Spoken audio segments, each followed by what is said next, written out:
귀한 찬양 준비하셔서 또 하나님께 영광 돌려주셔서 감사합니다. 오늘 2023년 우리 연말 성탄의 계절입니다. 가계 전시 상황이라고 하는 그런 이렇게 문자가 이 신문에 지금 이렇게 나와 있는 것을 제가 볼 수가 있었습니다. 전 세계가 지금 고금리 파동으로 몸살을 앓고 있습니다. 전 세계 경제가 불안정한 상황이고, 그래서 가정 경제가 힘들다고 아우성을 치고 있습니다. 그러나 그런 가운데서도 가족 간에 화합하고 소통을 잘 하면 어려움을 이겨나갈 수가 있습니다. 사람의 생명은 소유의 넉넉함에 달려있는 것이 아니고 우리가 하나님의 은혜로 사는 인생입니다. 서로 소통하고 지혜를 모으면 그러면 경제적 어려움을 잘 헤어날 수 있을 뿐만 아니라 또 덤으로 가정의 화목도 얻게 됩니다. 부부 간에도 부모 자식 간에도 마음과 생각을 자꾸 나누어야 됩니다. 교회의 건강과 부흥도 활발한 소통으로 이룰 수가 있습니다.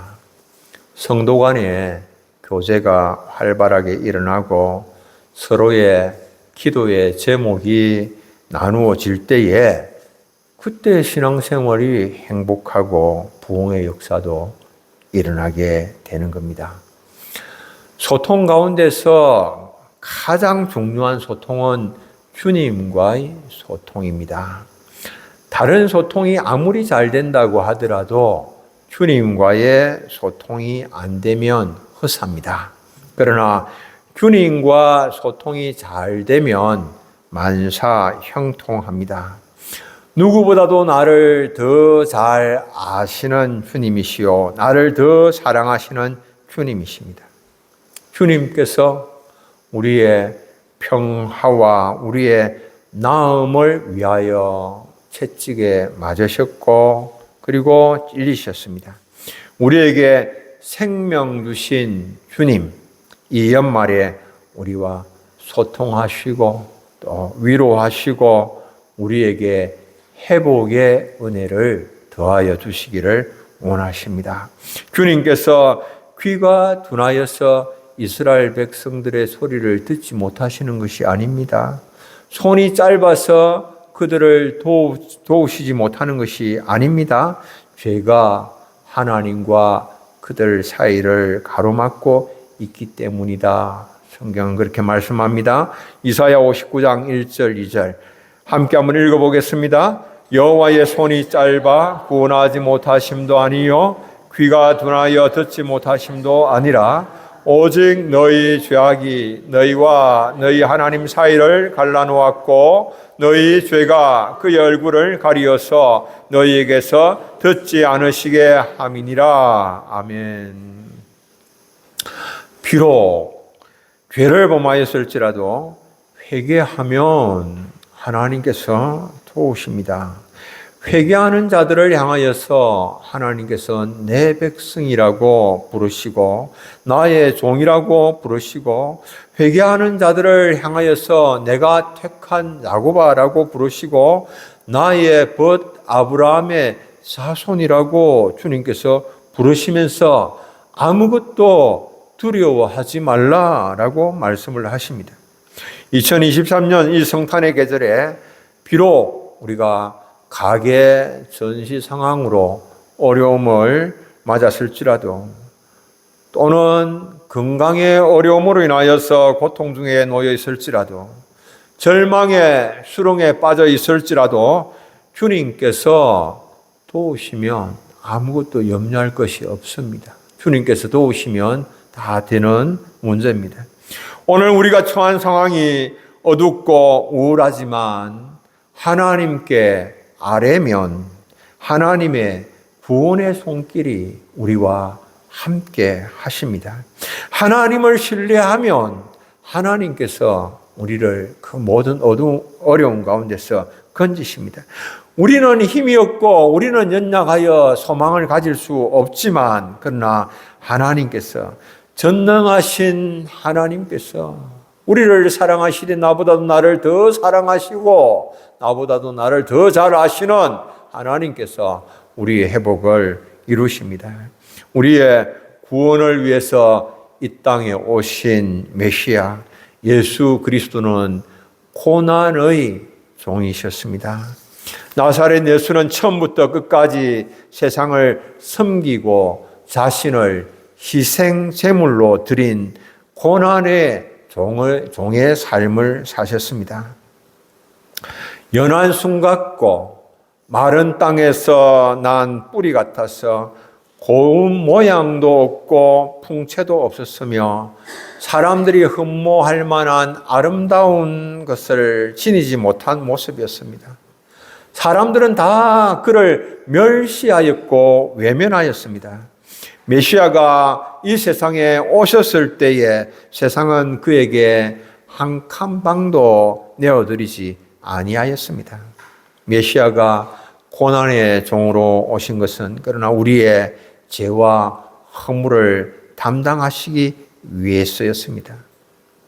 이사야 선지자는 하나님의 종이 고난을 받으시는 것은 우리의 죄와 허물을 사하시기 위함이라고 말씀합니다. 고난받는 하나님의 종이 누구신가? 고난받는 하나님의 종 메시아는 바로 예수님이십니다. 우리가 기독교 신앙에서 가장 중요한 것은 예수님이 누구신가 하는 것을 알고 믿는 것입니다. 모든 복음서 저자들은 예수님께서 귀신 들린 자들에게서 귀신을 쫓아내시고 병든 자들을 고치셨음을 증거를 하면서 이사야 선지자가 예언한 메시아임을 선포를 했습니다. 예수님께서 바로 이사야 선지자가 예언한 메시아다.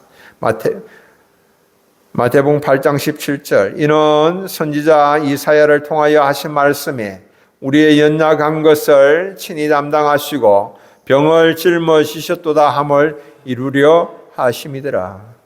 예수님께서 이 땅에 오셔서 고난받는 종으로서의 삶을 사심으로 인류 구원의 역사를 이루신 메시아이십니다.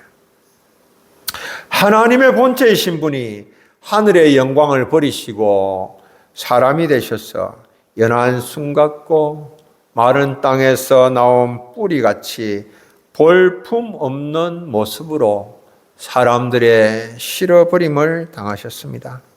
그는 보는 사람들마다 놀라서 고개를 돌릴 정도로 볼품이 없이 몰골이 상하였습니다.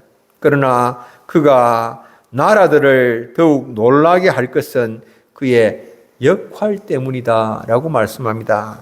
이사야 우리가 읽은 52장 15절에 그가 나라들을 놀라게 할 것이며 라고 이렇게 말씀을 하는데, 놀라게 하다라고 하는 이 동사는 나자인데요. 이것은 뿌리다라고 하는 뜻을 지니고 있습니다.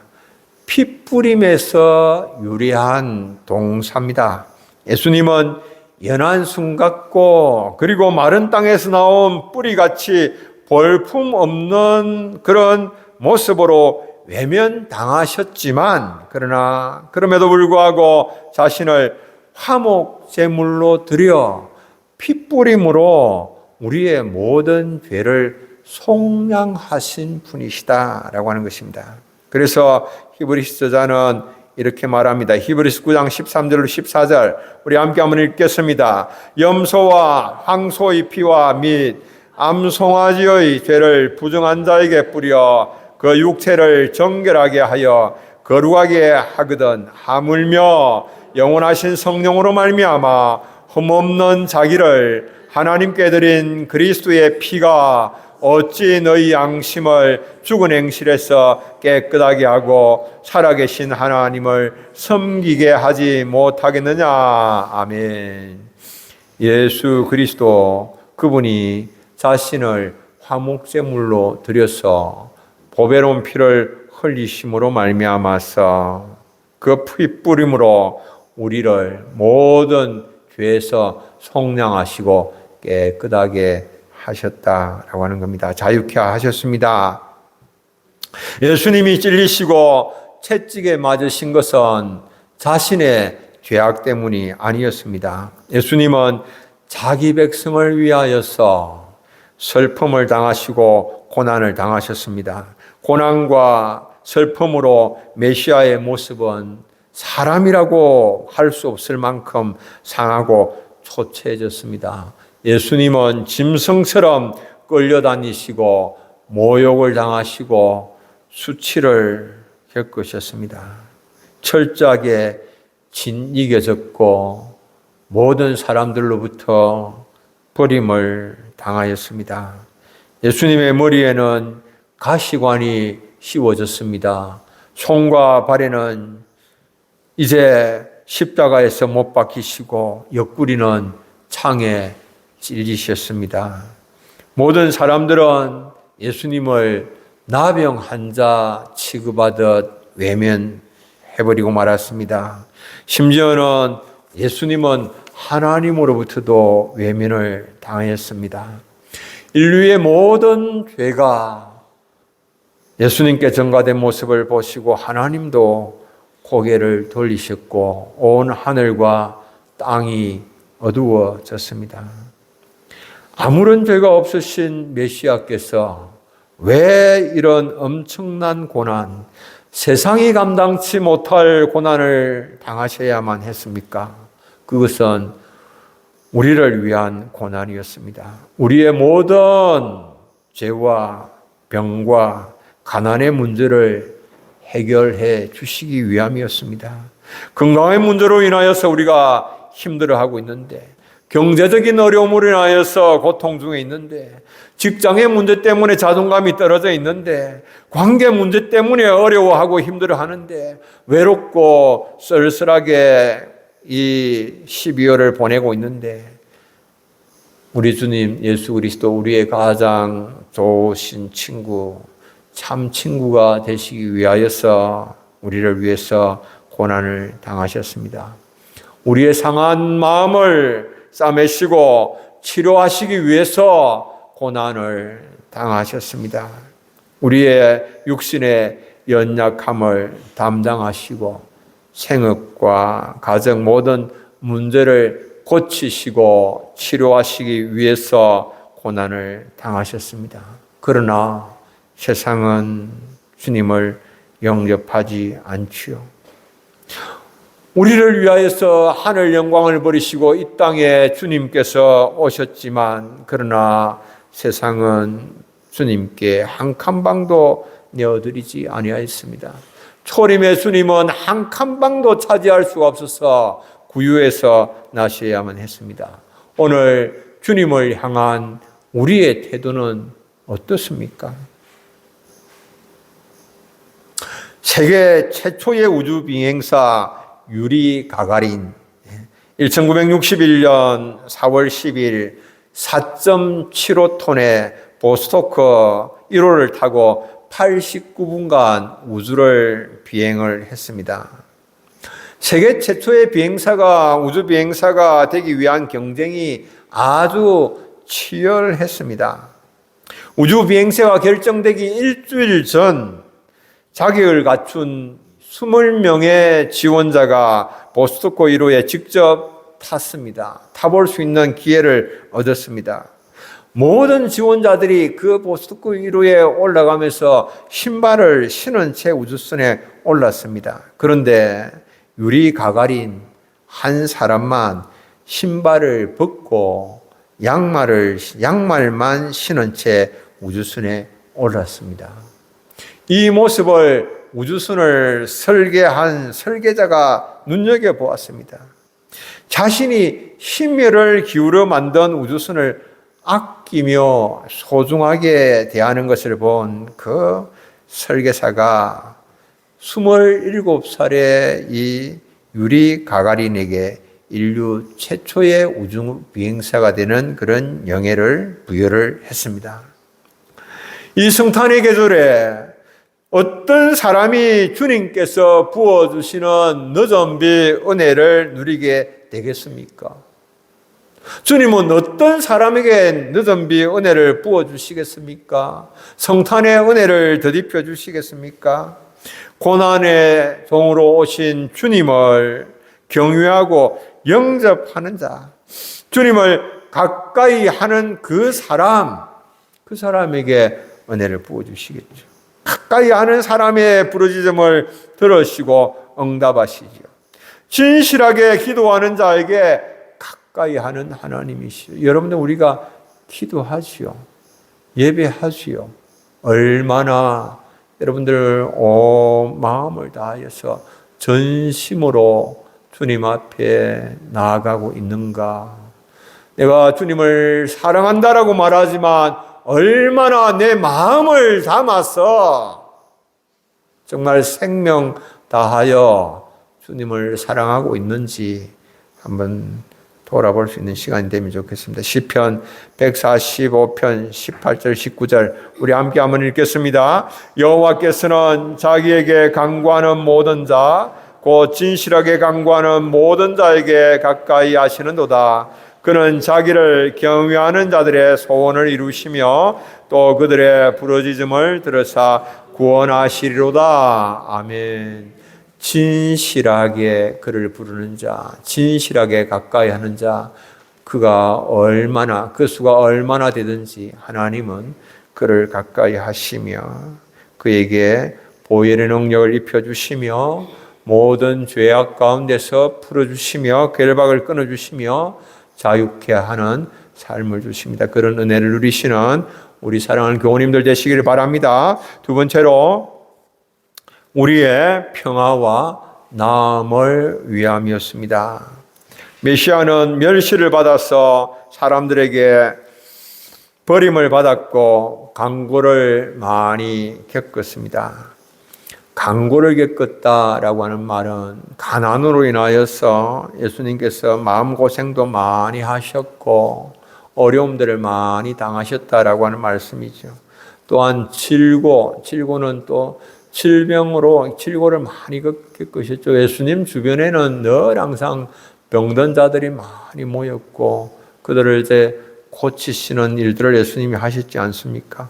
예수님께서 이렇게 강고와 질고를 겪으시며 슬픔을 당하신 것은 왜일까? 우리를 부욕해 하시기 위하여서, 우리를 강건케 하시기 위하여서다라고 말씀합니다. 사도 바울이 이렇게 말을 하고 있습니다. 고린도후서 8장 9절 우리 함께 한번 읽어보겠습니다. 우리 주 예수 그리스도의 은혜를 너희가 알거니와 부요하신 이로써 너희를 위하여 가난하게 되시면 그의 가난함으로 말미암아 너희를 부요하게 하려 하심이라. 아멘. 우리를 부요케 하시기 위하여서, 우리를 강건케 하시기 위하여서 아무런 죄가 없으신 주님께서 모든 강고와 질고를 당하셨다라고 하는 것입니다. 우리가 겪어야 되고 우리가 치루어야 하는 모든 대가였습니다. 주님은 우리의 죄의 짐을 지고 우리의 고통을 대신 담당하셨습니다. 예수님의 고통은 속죄와 대속을 위한 것이었습니다. 예수님은 자신을 속죄 제물로 드리셨습니다. 화목 제물로 드리셨습니다. 대속 제물이 되셔서 우리의 죄값을 지불하셨습니다. 주님은 세상죄를 담당하신 하나님의 어린 양으로 영문 밖에서 십자가에 달려서 물과 피를 다 쏟으시고 기진맥진하여 죽음에 이르렀습니다. 그러나 사람들은 어리석게도 그가 징벌을 받아서 하나님께 맞으며 고난을 당한다, 그렇게 말합니다. 이사야 선지자는 뭐라고 말을 하고 있습니까? 이사야 53장 5절 함께 한번 읽습니다. 그가 찔림은 우리의 허물 때문이요 그가 상함은 우리의 죄악 때문이라. 그가 징계를 받음으로 우리는 평화를 누리고 그가 채찍에 맞음으로 우리는 나음을 받았도다. 아멘. 그가 찔린 것은 우리의 허물 때문이며 그가 상한 것은 우리의 죄악 때문이다라고 말씀을 합니다. 우리의 평화와 우리의 나음, 이것은 값없이 일어난 것이 아닙니다.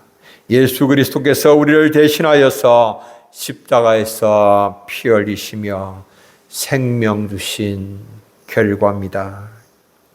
그리스도의 십자가를 통하여 주님께로 나오면 우리 영혼의 치유가 일어나며 육체와 마음의 상처가 치유가 됩니다. 갈등의 담들이 다 무너지며 평화가 일어납니다. 그러나 우리는 다 양 같아서 그릇 행하여서 각기 제 길로 간 교만한 자들입니다. 각기 제 길로 나는 나의 길을 가리라. 얼마나 교만한지 모릅니다. 자기의 길, 주님의 길이 아닌 자기의 길, 교만의 길, 그 길은 멸망의 길입니다.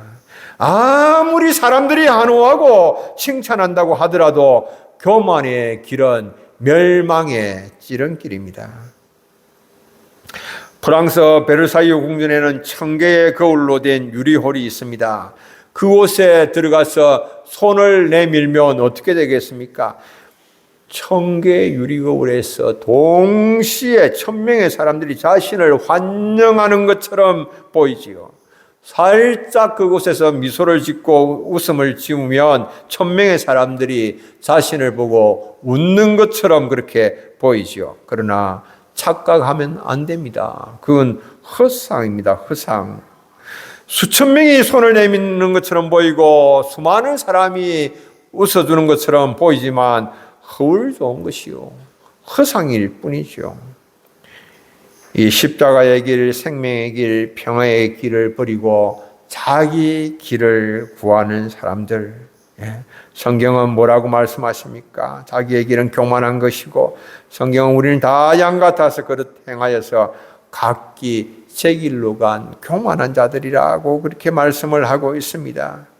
교만한 사람은 자신의 가려운 부분을 긁어줄 아첨과 찬사의 길을 찾고 구하죠. 교만한 자는 주님의 길이 아니라 자기의 길을 가고자 합니다. 자신이 알아서 다 할 수 있다라고 생각을 합니다. 목자의 인도함이 없어도 상관이 없다라고 생각합니다. 주님의 인도함을 구하지 않습니다. 모든 것을 자기 중심으로 생각하고 세상적으로 해결하려고 합니다. 목사이자 독립운동가인 손정도 목사라고 하는 분이 있습니다. 김일성이 자신의 생명의 은인이다라고 그렇게 세기와 더불어서 김일성의 자서전적인 회고록인데 거기서 그렇게 말을 하기도 했다라고 하는데, 그리고 손정도 목사를 김일성이 자기의 친아버지처럼 따르고 존경했다라고 합니다. 김일성이 중국 경찰에 체포가 되어서 길림성 감옥에 투옥되었을 때 손정도 목사님의 도움으로 추록이 되었습니다. 이 당시에 이제 중국에 우리나라에서 선교사를 파송을 했어요. 중국에 선교사를 파송한 이유가 이제 뭐냐 그러면 우리나라 이제 동포들이 일제의 이 억압에 뭐 이렇게 살기 힘들어서 중국으로 막 이렇게 망명을 한 그런 사람들이 있고, 그래서 이제 그들에게 복음을 전하는 일들을 위하여서 이 손정도 목사님은 감리교 목사인데 이제 중국으로 이제 파송이 된 거예요. 그래서 중국에서 파송되어서 이제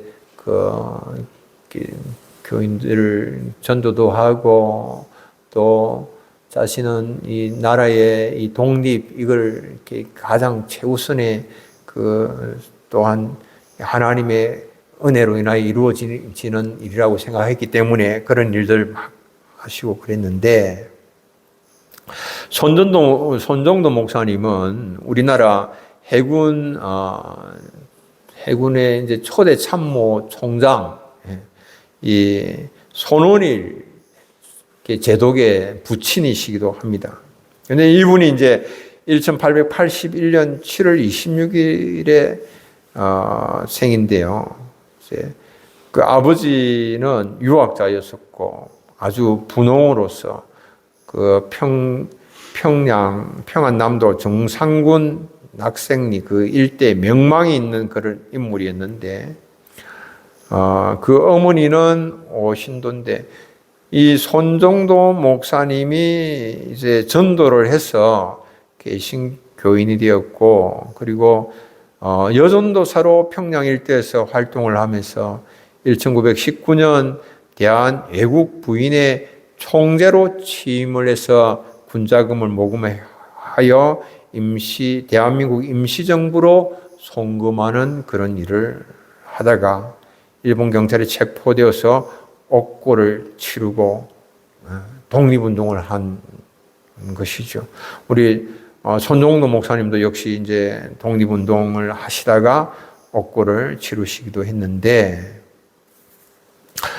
이분이 이제 예수님을 믿게 된 것은 1902년에 이제 23살의 나이로 관리가 되기 위하여서 시험을 치려고 평양으로 가던 중에 어떤 조시성을 가진 목사님 댁에서 하룻밤을 묵게 됐는데 그곳에서 목사님 전도를 받아서 이제 예수님을 영접하고 그리스도인이 된 겁니다. 이제 그 다음 날이 이제 되어서는 뭐 관직에 오른 거 다 집어치워 버리고 상투를 자르고 집으로 돌아가서 그 집안에 있던 사당들을 다 때려 부숴버리고 그러니까 이 집의 어른들이 그냥 손정도 이제 죽인다고 다 몰려오는데 그날 밤 그 위기의 밤에 그가 이제 꿈에 잠을 자던 중에 성령의 음성을 들었다는 거예요. 도망가라, 도망가라. 그 밤에 그 음성을 듣고는 속옷바람으로 집을 나와서 눈 덮인 산으로 피신을 해서 밤새 기도를 하다가 실신을 해서 인근 주민에 의해서 구조가 되었다라고 하는데요. 그 후에 이제 감리교 선교사 문요한 존무어에게서 비서로 또 한국어 성생으로 일하다가 공부를 하고 신학을 한 그런 분이었어요. 그 집안이 아주 그냥 명문가죠. 애국자 집안이죠. 독립운동하다가 자신도 감옥에 갔죠. 그 어머니도 그렇게 감옥에도 갔죠. 그런데 아주 부유한 그런 집안이었음에도 불구하고 이제 그런 일들을 했는데, 근데 이분이 정말 우리 한국의 노블레스 오블리주의 정신을 실천을 한 건데요. 근데 이제 이분이 딱 보니까 근래 정신을 가지고 있는 거예요. 근래 정신. 유명한 말을 남겼습니다. 이분이 남긴 말을 여러분도 한번 보십시오. 비단은 없어도 살 수 있지만 근래는 하루도 없으면 살 수 없다. 그러니 나는 기꺼이 우리 민족을 위한 근래가 되겠다. 엄청나죠? 근래 정신. 우리가 성탄의 계절에 나의 나된 모든 것 하나님의 은혜다라고 우리가 그렇게 말을 하고 있는데요. 정말 하나님의 은혜입니다. 하나님의 은혜임을 기억을 하면서 좀 겸손하게 주님 가신 그 길, 십자가의 길이지요. 주님 가신 그 길, 종의 길이지요. 발을 씻기는 길이지요. 모든 교만한 생각들, 마음들 다 내려놓고 발을 씻기는 길, 근래 걸레 정신 가지고 비단은 없어도 살 수 있지만 걸레는 하루도 없으면 살 수 없다. 나는 기꺼이 내 민족을 위하여 걸레가 되겠다. 내 가정을 위한 걸레가 되겠다. 내 지역을 위한 걸레가 되겠다. 내 교회를 위한 걸레 역할을 감당하며 살겠다. 그런 마음 가지시는 우리 사랑하는 성도님들 되시길 바랍니다. 우리 찬송 한 장 부르겠습니다. 538장, 538장으로 찬송합니다.